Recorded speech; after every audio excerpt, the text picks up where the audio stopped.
Ria gom ko har changi hian ka don thin pathian mangai na amagin na varo puiem thule hlain dulonila kan thil se kan thil zo sen chuang longe ifakan mangai tu pathian mangai tu lang rengan manlo ak mangai na avangi satwanon na kan sanga ifakang pu mangai tu pathia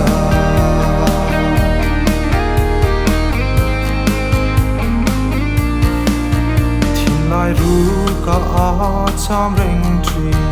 Kantana torna zong zong te ap mangai na sadvangi miswal te tur min chandama mitintan chandam na chu ifakan mangai tu pathia mangai tu dang rean manlo ap mangai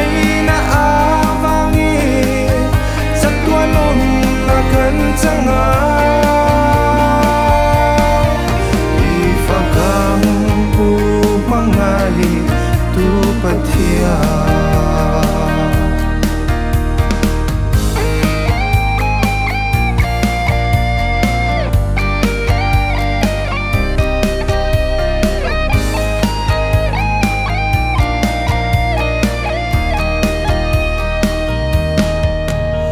sat mang anda to lain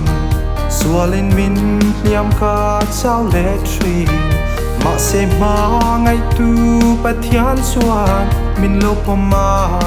ang chunwa ma luang ten ka chol do a ifakan mangai tu pathian mangai tu dang rengan manlo ak mangai na avangi satwanon na kan sanga ifakang pu mangai tu pathia ifakang mangai tu pathia mangai tu dang rengan manlo mangai na avangi satwanon akan sanga